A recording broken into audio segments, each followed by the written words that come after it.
நாம் கற்ற விஷயங்களை காட்டிலும் நாம் கற்றிடாத பல அரிய தகவல்களை நமக்கு விளக்க வருகிறார் டாக்டர் கார்த்திகேயன் அவர்கள். நம் விடியலிவா நிகழ்ச்சி நிறைவு பகுதியாக வரவிருப்பது கற்றலும் கற்பித்தலும்.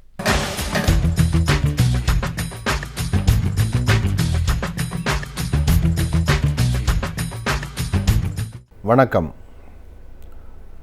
சில வாரங்களாக தொடர்ந்து நம்ம இந்த வாடிக்கையாளர் உளவியலை பற்றி அதிகமாக பேசிக்கிட்டு இருக்கோம்.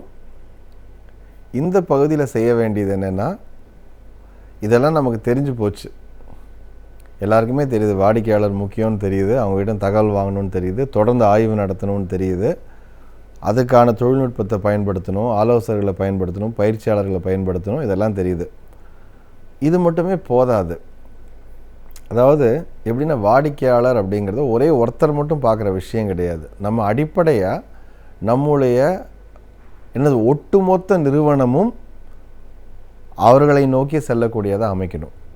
எப்படின்னா, ஆரம்பத்தில் செய்த கட்டுமானங்கள் இருக்குது பார்த்தீங்களா, உள்ளுக்குள்ளே உள்கட்டு, அது பல நேரங்களில் வாடிக்கையாளர் கேட்கிறத என்னங்கிட்ட கொடுக்க விடாமல் செய்யும். நம்ம எப்போவோ நம்ம ஏற்றி வைத்த அந்த சட்டங்கள் இல்லாட்டி விதிகள், உள்ளே இருக்கக்கூடிய விதிகள், நாம் சொல்கிறது நாட்டினுடைய சட்டங்கள் கிடையாது, நம்ம நிறுவனங்களுக்குள்ளே நம்மளாக வச்சுக்கக்கூடிய விஷயங்கள், இது பல நேரத்தில் இடையூறாக இருக்கும். அப்போ என்ன செய்யணும்னு கேட்டிங்கன்னா, முழுக்க முழுக்க எல்லாருக்குமே நம்முடைய ஒரே நோக்கம் என்னென்னு கேட்டால், வாடிக்கையாளரை திருப்திப்படுத்துதல், வாடிக்கையாளரை ஆனந்தப்படுத்துதல், வாடிக்கையாளர் நம்முடைய நிறுவனத்தை எடுத்து நடத்தும் அளவிற்கு நெருக்கமாக வைத்துக்கொள்வது அப்படிங்கிறது எல்லாருக்கும் தெரியணும். இது ஏதோ அந்த சேவை சம்மந்தப்பட்டவங்க இல்லாட்டி இது விற்பனை சம்மந்தப்பட்டவங்க மட்டும் கிடையாது. யாராக இருக்கட்டும், மனிதவள சம்மந்தப்பட்டவங்க இருக்கட்டும், பின்கட்டில் இருக்கக்கூடிய நிதித்துறையாக இருக்கட்டும், எல்லாருக்குமே என்னன்னு கேட்டிங்கன்னா, வாடிக்கையாளருடைய தேவை முக்கியம் அப்படின்னு. முன்னணி நிறுவனங்கள் எல்லாரும் திரும்ப திரும்ப செய்கிற விஷயங்கள், இதற்கான பயிற்சியும் இதற்கான மனநிலையும் தொடர்ந்து கொடுத்து கொண்டிருப்பது. அது தவிர வாடிக்கையாளருக்கு ஒன்று தேவைங்கிறப்போ உள்ள எந்த விதமான மாற்றங்களையும் செய்வதற்கு தயாராக இருத்தல், இதெல்லாம் நம்ம பண்ண முடியாது. நம்ம அடிக்கடி எங்கே பிரச்சனை வரும்னு கேட்டிங்கன்னா, இல்லை சார் அவங்க கேட்குறாங்க, பட் நம்ம இதை கொடுத்தோன்னா நிறையா சிக்கல் வரும் சார், அவங்க அப்புறம் கேள்வி கேட்பாங்க, ஃபினான்ஸில் கேள்வி கேட்பாங்க சார், அதெல்லாம் கிளியர் ஆகாது, மேலே அவர் வேறு கேட்டுக்கணும், இவரை கேட்கணும், அவரை கேட்கணும், அவங்கெல்லாம் சேர்ந்து முடிவு பண்ணணும், அப்புறமா கமிட்மெண்ட் தரலாம்.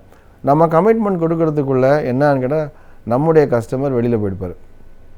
நீங்கள் யோசிச்சுட்டு வர்ற அந்த அந்த ஒரு காலம் உண்மையிலேயே மிக மிக மிக மிக விலை உயர்ந்தது, எக்ஸ்பென்சிவ். அதனால் என்ன செய்யணும்னு கேட்டிங்கன்னா, உடனடியான வேகமான தீர்வு அவசியம். பல இடங்களில் பதிலே வர்றதில்லை. நீங்களே பாருங்கள், சில பேர்கிட்டெல்லாம் பார்க்குறப்போ உண்மையிலே அவங்களுக்கு வியாபாரம் செய்கிறதுக்கு இன்ட்ரெஸ்ட் இருக்கா அப்படின்னே தெரியாது. ஏன்னா பதிலே வராது. இன்றைக்கு ஒரு ஃபோன் ஆகட்டும், குறுந்தகவல் ஆகட்டும், மெயில் ஆகட்டும், போட்ட உடனேயுமே எல்லாரும் பதில் எதிர்பார்க்குறாங்க. உடனடியாக அதற்கான தீர்வு சொல்லாவிட்டால் கூட, இந்த நேரத்தில் நாங்கள் உங்களுக்கு வரோம், திரும்பி சொல்கிறோம் அப்படின்னு தான் சொல்ல வேண்டிய கட்டாயம் இருக்குது. அப்போது இது கலாச்சாரம் சம்மந்தப்பட்ட விஷயம். மொத்த நிறுவனமும் என்னென்ன கலாச்சார ரீதியாக மாற வேண்டிய ஒரு தருணம். எங்கெல்லாம் அவங்க முன்னணியில் போனாங்களோ அவங்களெல்லாம் பார்த்திங்கன்னா ஒரு விஷயம் தெளிவாக இருக்காங்க. மேலேருந்து தலைமை கீழே உள்ளே இருக்கக்கூடிய சுவர்களெல்லாம் உடைச்சி, நம்ம அனைவரின் பணி என்னன்னு கேட்டிங்கன்னா, வாடிக்கையாளரை சேவை செய்கிறது, அவர்கள் கேட்கதை தொடர்ந்து கொடுத்து கொண்டிருப்பது, அவங்கக்கிட்ட உட்காந்துக்கிட்டு கற்றுக்கிறது. இன்றைக்கி பல நேரங்களில் நம்மளே எப்படி போட்டியாளரை பற்றி தெரிஞ்சுக்கிறோன்னா, வாடிக்கையாளர் மூலமாக தான். நமக்கு கிடைக்கக்கூடிய பயிற்சி அனுபவமே வாடிக்கையாளர் தான். அவர் தான் சொல்கிறார், என்ன சார் நீங்கள் எப்படிங்கிறீங்க, அவங்க எல்லாம் தராங்க சார், பாருங்கள் நான் அவங்ககிட்ட வாங்கிட்டு வந்திருக்கேன். எதிராளிகள் என்னென்னலாம் பண்ணுறாங்கன்னு உங்களுக்கு தெரியறதே சந்தையில் தான். யாருன்னு கேட்டால், உங்ககிட்ட இருக்கக்கூடிய விசுவாசமான இவங்க வாடிக்கையாளர் தான். வாடிக்கையாளரை தொடர்ந்து பராமரிப்பது மிக மிக முக்கியமான ஒரு விஷயம். அதற்கு தேவையான அளவுக்கு உங்களுடைய பயிற்சிகளை உங்ககிட்ட இருக்குது. அதெல்லாம் சொல்கிறது, நம்மக்கிட்ட இருக்கிற ஆள் சந்தோஷமாக இருந்தால் மட்டும்தான் அவன் போய் வாடிக்கையாளர் சந்தோஷமாக வச்சுக்க முடியும்.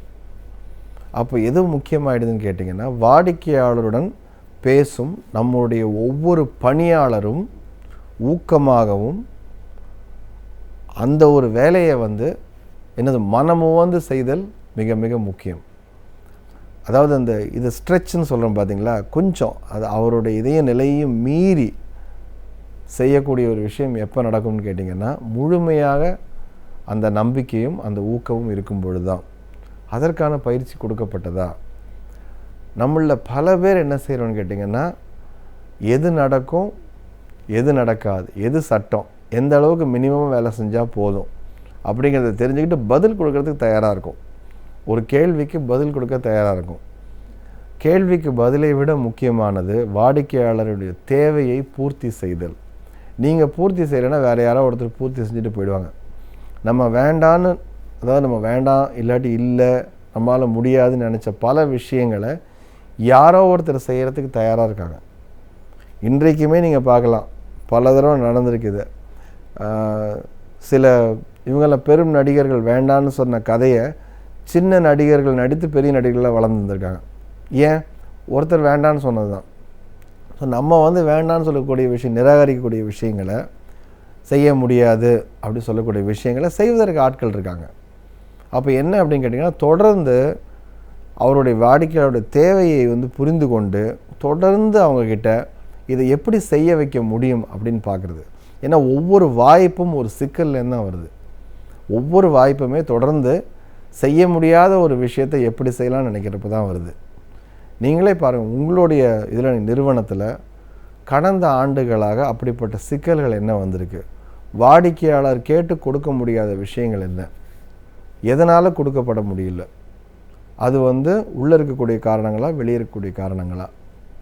இதை நீங்கள் தொடர்ந்து செய்யும் பொழுது வாடிக்கையாளர்கள் மிக மிக மிக அருகில் உங்கள்கிட்ட வந்துக்கிட்டு இருப்பாங்க. உங்களிடம் எந்த காலத்திலையும் நம்பிக்கையாக விசுவாசமாக இருப்பார்கள். வாடிக்கையாளர் உளவியலின் ஒரே ஒரு விஷயம், நல்லா நீங்கள் புரிந்து கொள்ளக்கூடிய விஷயம் என்னென்னா, அவருடைய மாறுதல்களை தொடர்ந்து கண்காணித்து கொண்டிருந்தேன்.